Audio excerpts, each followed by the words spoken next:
And then the other question was about how to push the work further when you're stuck. And I've got 4 ideas really around this one. So the first one that you'd always hear from me is give it space and time.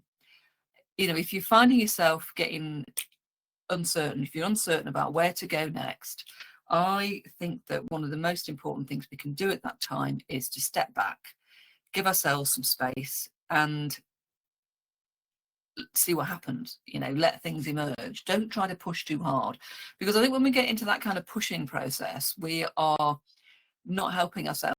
You know, it can be quite a unhelpful place to get into. So I think stepping back and just allowing ourselves some time to breathe can be quite useful. So that would be the first one. I think the second thing to consider is, well, what was my intention with this?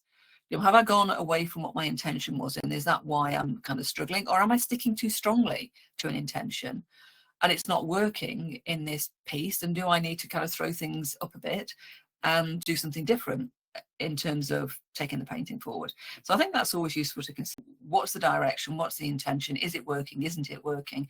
Do I need to change my mind about what I'm doing here? I think the next one would be get some feedback, actually. You don't be on your own with it. And I don't mean the kind of feedback where you ask for lots of ideas from people, because people will always be able to say, oh, why don't you do this? Why don't you do the other?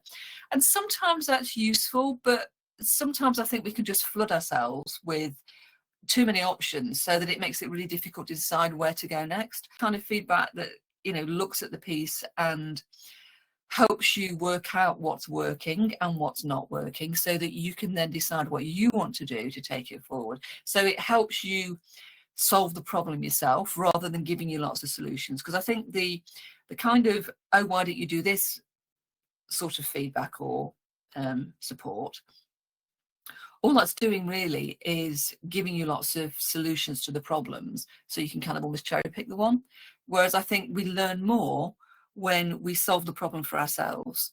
So a conversation about what's working and what's not working is more likely to help us next time when we get into a similar situation, because we've learned how to solve the problem this time in our own way, so we are stronger when it comes to solving the problem next time. So I hope that bit makes sense for people, because I feel that that's quite an important thing actually to take account of.